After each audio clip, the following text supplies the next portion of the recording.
Assalamualaikum warahmatullahi wabarakatuh. Perkenalkan kami dari kelompok 13 dengan anggota Mirotun Nisaul Ulia, saya Sarirotul Ilmanun, Binti Agusti, dan Fahrul Anam. Di sini kami akan membahas mengenai analisis deret waktu. Pengertian deret waktu atau time series. Time series adalah kumpulan atau serangkaian kejadian yang diambil dari waktu ke waktu, dicatat secara teliti menurut urut waktu terjadinya, kemudian disusun sebagai data statistik.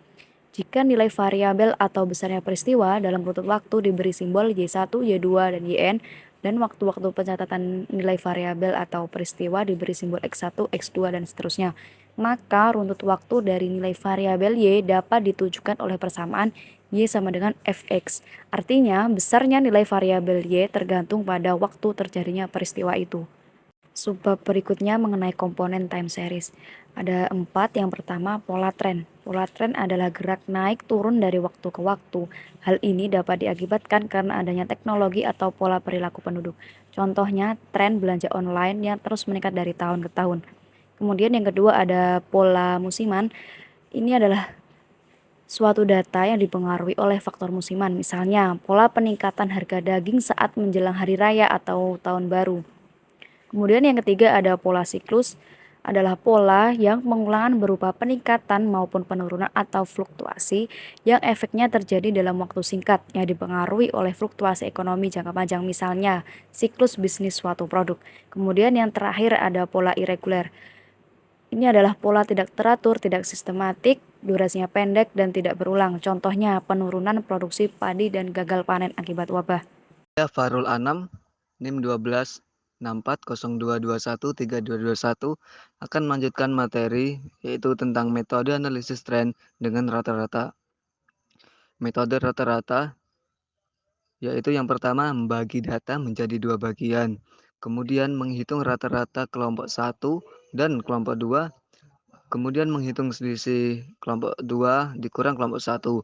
Apabila kelompok 2 kurang kelompok 1 lebih besar dari 0, berarti tren positif. Apabila kelompok 2 dikurang kelompok 1, hasilnya lebih kecil dari 0, maka trennya negatif. Menghitung perubahan tren. Kemudian merumuskan persamaan tren Y sama dengan A plus BX. Seperti contoh pada tabel yang ada kolom tahun, kemudian jumlah pelanggan dalam satuan juta. Dengan penyelesaian yaitu yang pertama, membagi data menjadi dua kelompok. Kelompok 1 dari tahun 2003 sampai 2006 dan kelompok 2 dari tahun 2007 sampai 2010. Kemudian setelah itu menghitung rata-rata tiap kelompok. Pada kelompok 1, K1 sama dengan A1 yaitu mulai dari tahun 2003 sampai 2006 dengan data 17,66 ditambah 25,86 ditambah 36,60 ditambah 48,50 dibagi 4 sama dengan 32/15. Kemudian untuk kelompok 2 dari data 2007 sampai 2010 yaitu datanya 63 dibagi 63 ditambah 86,60 ditambah 105,10 ditambah 120,50 dibagi 4 dengan hasil 93,80. Kemudian menghitung nilai perubahan B sama dengan kelompok 1 dikurang kelompok 2 dibagi tahun dasar 2 dikurang tahun dasar 1 sama dengan 93,80 dikurang 32,15 dibagi tahun 2008 sampai 2005 sama dengan 20,55. Kemudian analisis musiman. Variasi musiman dapat terjadi apabila dalam satu tahun atau dalam interval yang lebih pendek seperti sebulan, minggu, atau hari. Untuk mengukur efek musiman, kami menghitung indeks musiman yang mengukur sejauh mana musim berbeda satu sama lain. Salah satu persyaratan yang diperlukan untuk menghitung indeks musiman adalah deret waktu yang cukup lama untuk memungkinkan kita mengamati variabel selama beberapa musim. Misalnya jika musim didefinisikan sebagai per 4 tahun, kita perlu mengamati deret waktu setidaknya selama 4 tahun. Adapun prosedur untuk menghitung indeks musim. metode rata-rata dengan tren dengan rumus indeks musim atau IM sama dengan nilai data asli per nilai tren dikali 100. Kemudian untuk nilai peramalan sama dengan IM kali rata-rata total per 100. Baik, saya Winti Agusti akan menjelaskan materi yang selanjutnya mengenai smoothing teknik. Menggunakan dua metode yaitu moving average dan exponential smoothing. Moving average adalah indikator yang menghitung harga rata-rata suatu aset dalam periode waktu tertentu yang kemudian dihubungkan ke dalam bentuk garis. Metode ini digunakan untuk para trader untuk melihat pergerakan saham. Moving average sama dengan metode membaca pergerakan harga dari waktu ke waktu. Terdapat pilihan time frame-nya yang bisa disesuaikan dengan kebutuhan trader. Misalnya periode 5 atau per 1 minggu, periode 20 per 1 bulan, dan sebagainya. Artinya tidak ada aturan khusus yang mengatur tentang rentang waktu yang harus digunakan dalam kalkulasi moving average ini. Adapun semakin kecil rentang waktu yang digunakan, maka akan semakin sensitif pula indikator tersebut terhadap perubahan harga dalam jangka pendek. Begitupun sebaliknya. Rumus yang digunakan adalah MA atau moving average sama dengan N1 atau data periode pertama ditambah data periode kedua ditambah data periode ketiga dan seterusnya dibagi dengan jumlah periode rata-rata bergerak. Contohnya adalah perkiraan penjualan bensin dalam 4 tahun ke depan dengan data triwulan. Datanya dapat dilihat dalam slide tersebut. Untuk menghitung rata-rata pergerakan selama 3 kuartal pertama, kami mengelompokkan penjualan bensin dalam periode 1, 2, dan 3, lalu menghitung rata-ratanya. Menggunakan rumus tersebut dengan memasukkan angka-angkanya yaitu rata-rata pergerakan yaitu periode 1 atau N1 sama dengan 39 ditambah dengan N2 yaitu 37 ditambah dengan N3 yaitu 61 dibagi dengan 3 karena menggunakan 3 periode pertama yaitu sama dengan 137 dibagi 3 sama dengan 45,7. Kemudian menghitung rata-rata kedua dengan cara melanjutkan dari periode pertama. Jika perhitungan pertama tadi diawali dengan periode 1, maka perhitungan kedua dilakukan dengan mulai dari periode 2. Sehingga perhitungannya sama dengan MA sama dengan periode 2 yaitu 37 ditambah 61 ditambah 58 dibagi 3 yaitu 156 dibagi 3 sama dengan 52,0 dan seterusnya dihitung hingga akhir periode. Adapun juga perhitungan untuk selama periode hanya sama dengan perhitungan sebelumnya, hanya menambahkan N atau jumlah periodenya menjadi 5. Sehingga hasilnya terdapat dalam tabel tersebut periode 3 dan periode 5. Jika ditunjukkan dalam grafik akan menjadi seperti slide sebelahnya, di mana Y vertikal adalah penjualan bensin dan T horizontal adalah periode waktu.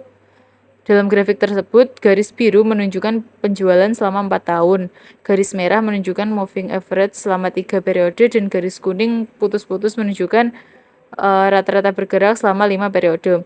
Terdapat perbedaan dalam grafik tersebut,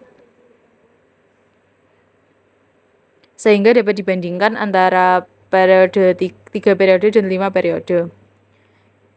Poin selanjutnya adalah exponential smoothing, yaitu metode peramalan rata-rata bergerak yang memberikan bobot secara eksponensial atau bertingkat pada data-data terbarunya, sehingga data-data terbaru tersebut akan mendapatkan bobot yang lebih besar. Dengan kata lain, semakin baru atau semakin kini datanya, semakin besar pula bobotnya, karena data yang terbaru dianggap lebih relevan sehingga diberikan bobot yang lebih besar. Menggunakan rumus yaitu perkiraan permintaan sekarang sama dengan perkiraan permintaan yang lalu ditambah dengan konstanta dikali dengan permintaan nyata dikurangi perkiraan permintaan yang lalu. Langsung saja ke contoh soal. Sebuah perusahaan yang menjual kalkulator ingin meramalkan permintaan produknya di pasar. Metode yang digunakan adalah metode penghalusan eksponensial atau exponential smoothing. Perusahaan tersebut menggunakan konstanta A sama dengan 0,1. Perakiraan permintaan atau demand untuk bulan Januari yaitu sebesar 10.000 unit. Namun pada kenyataannya permintaan aktual pada bulan Januari tersebut hanya sebanyak 9.000 unit. Lalu bagaimana cara menghitung perkiraan untuk bulan Februari? Dengan diketahui data-data tersebut, langsung saja dimasukkan ke dalam rumusnya, yaitu perkiraan permintaan sekarang sama dengan 10.000 ditambah dengan 0,1 dikali 9.000 dikurangi 10.000. Hasilnya adalah 10.000 ditambah 0,1 dikali minus 1.000 sama dengan 9.900. Jadi perkiraan permintaan untuk bulan Februari adalah 9.900 unit. Untuk perkiraan pada bulan-bulan selanjutnya dapat dihitung menggunakan cara yang sama dengan tabel peramalan seperti slide selanjutnya. Dalam grafik tersebut dapat dilihat garis merah adalah perkiraan permintaan dan garis biru adalah permintaan nyata. Sekian materi dari saya, akan dilanjutkan oleh pemateri selanjutnya. Terima kasih. Assalamualaikum warahmatullahi wabarakatuh. Saya Mirotun Nisaul Ulia dengan NIM 12640221325 akan melanjutkan materi yang terakhir yaitu forecasting model. Jadi forecasting model adalah sebuah model peramalan. Peramalan itu sendiri adalah proses perkiraan pengukuran besarnya atau jumlah sesuatu pada waktu yang akan datang berdasarkan data pada masa lampau yang dianalisis secara ilmiah, terutama menggunakan metode statistika.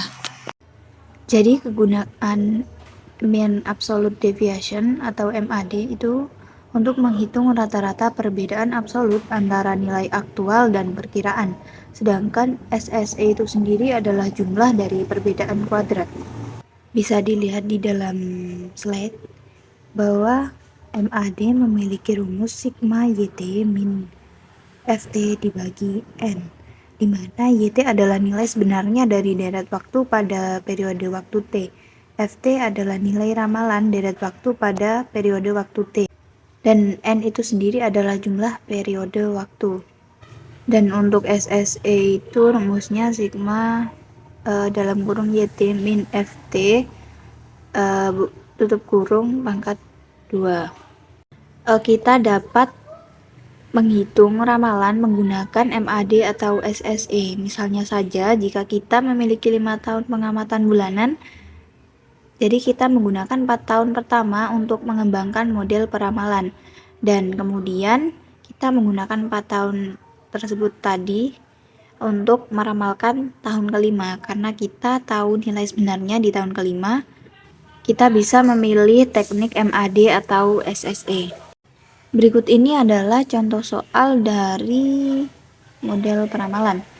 Jadi data tahunan dari tahun 1976 hingga 2012 digunakan untuk mengembangkan 3 model peramalan yang berbeda, di mana setiap model digunakan untuk meramalkan time series pada tahun 2013, 2014, 2015, dan 2016. Nilai perkiraan dan aktual untuk tahun-tahun ini ditampilkan di bawah itu. Gunakan MAD dan SSE untuk menentukan model mana yang berkinerja terbaik.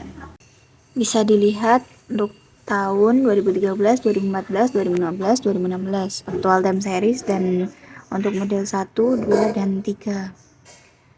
Langsung saja untuk model 1 MAD tadi kan sudah dibahas untuk rumusnya, jadi kita tinggal memasukkannya, dimana rumusnya adalah MAD sigma YT min FT dibagi N, dimana YT adalah nilai periode sebenarnya dan FT adalah nilai peramalan, dan N adalah jumlah periode.